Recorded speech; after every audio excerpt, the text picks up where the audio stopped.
Alright, what's going on guys? It is your boy TKD123 here, back here in PlayStation Source, and I just got off of my reactions to Jeff Keighley's Summer Games Fest conference that pretty much kicked off E3. I was reacting over on youtube.com/joyclicks with the boys over there. Make sure to go check out that, and also all of my E3 coverage will be primarily focused on joyclicks, but if there's anything that is PlayStation related, we will kick it back here and talk about it here on PlayStation Source. And we do got our first bit of a PlayStation announcement here with Summer Games Fest. So yes, it is true guys, y'all saw the thumbnail, y'all read the title, Death Stranding is getting a PS5 upgrade. But before we get into the overall breakdown and my thoughts about this, let's watch the trailer just completely raw for you guys to see if you guys missed the Death Stranding Director's Cut trailer.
But let's go over it and let's talk about what exactly was shown here. So they started off with this trailer. Well, first actually, there was a nice little, type of interview type thing with Kojima and Jeff Keighley, just talking about his new game and everything that we didn't get too much info about, but just the knowledge that, hey, it is getting worked on. That's great and all. But then they threw it here to Death Stranding Director's Cut, and so this seems to be the PS5 upgrade that we were looking for Death Stranding, or at least I was looking for. I know a lot of people don't like Death Stranding, you know what I'm saying, but I love Death Stranding. I was a big fan of it. But let's go over what we saw here. So in the trailer, we opened up to San Porter Bridges, opening up an indoor location and like opening up this door to an indoor facility, right? And so just the first thing that I caught my eye here was that number one, like there wasn't really a lot of indoor locations in the original game, so pretty cool that we could be getting more indoor sections in this new expanded content, because this does seem to be new expanded content added onto the game. But we see here as well in the hallway there are these like stalactites, or whatever you would call that rock type of formation, that are coming up from the ceiling and dripping down on the floor, which of course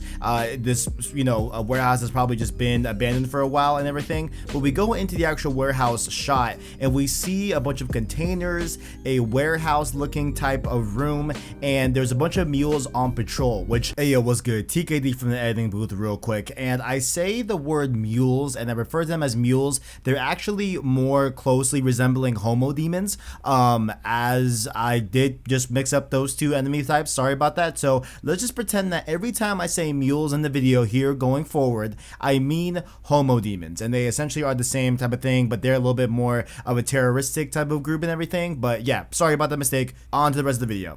I instantly, thought that just with the coloring of this warehouse and just the amount of guards in there on patrol, I definitely get a lot of Metal Gear Solid 1 vibes with this particular room, and there's plenty of other Metal Gear Solid stuff that they throw to in this whole gameplay as well. We get a little bit of lens flare action that's very analogous to Ground Zeroes, which I just played, and then of course there's some on the nose stuff, right? Like we see a mouse going into an air vent, which will Sandporter Bridges crawl in that vent to sneak into another area in this whole warehouse. Let's hope, let's cross our fingers. But then we see and turn around, we see Sandporter Bridges catches the eye of a Fragile Express cardboard box. He kind of looks at the box, he dumps whatever's in the box, which is like a bunch of oranges, which that seems kind of random. I don't know, maybe that's tied to something. You guys let me know down in the comments below if I missed something about that, but did not know what the oranges were all about. But then we see Sam, kind of like look at the box or whatever. He steps into the box in a very Solid Snake fashion, as if he's about to sneak around in it and stuff like that. Then he kind of steps out of it, and that's pretty much the end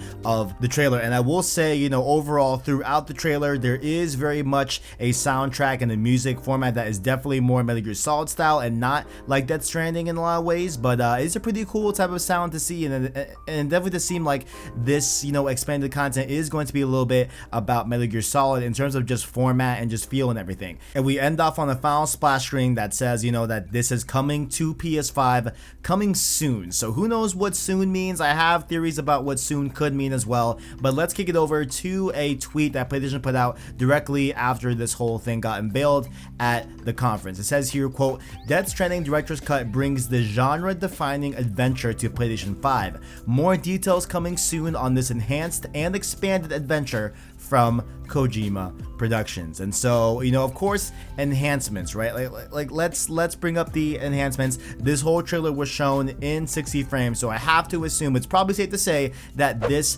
version will be bringing us 60 frames per second and 4K for the PS5 version of Death Stranding. I'm pretty sure that is pretty safe to assume right there. The game did get a PC upgrade, so that is already, flexed in there, and they are able to do that with the engine as well. So why not give it to, this game? And I have to just throw it out there as well, Guerrilla Games, right? Horizon Zero Dawn was also built on the Decima engine. Okay, it's their engine. Why haven't we heard of a Horizon Zero Dawn 4K 60 patch? Come on, bring it to me. Bring it to me. You're doing it with Death Stranding. Let's do it with Horizon Zero Dawn. But besides that, you gotta also assume, with them talking about enhancements and for the PS5, I have to assume also that this game will have DualSense support.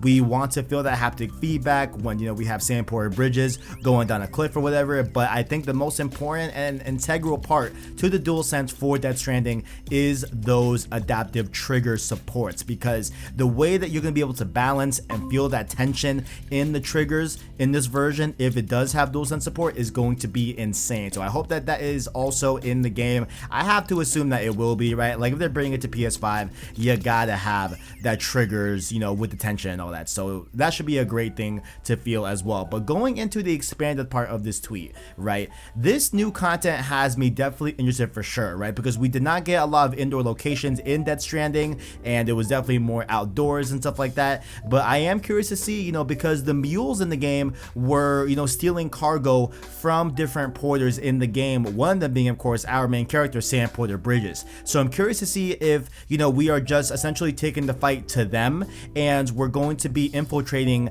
these warehouses that the mules control, where they actually take the cargo that they steal out from other porters. So I'm curious if that is the whole thing, and the essence of you having to sneak in would obviously play into a little bit of the Metal Gear Solid type of style of gameplay and mechanics and all that. I'm assuming that's what we'll be getting here, just based off of just, you know, knowing that the mules and what they do and everything. It seems like that might be what is going on here, but who knows? We don't know, but we do know that we will be getting more details coming soon, quote unquote, which I think this all leads me to believe, right? Again, this is just a speculation. I'm just talking, okay? I'm not saying this is fact. I'm just talking that maybe this could mean that we are getting a July state of play for PlayStation this summer. Now that we have this here in the pipeline, I would not be surprised if this is telling that, hey, you know, we will see more of this at that state of play. Maybe we'll see some more gameplay and everything. I think that could be super cool. But what do you guys think down below, guys? How do you guys feel about Death Stranding getting a PS5 version with the director's cut?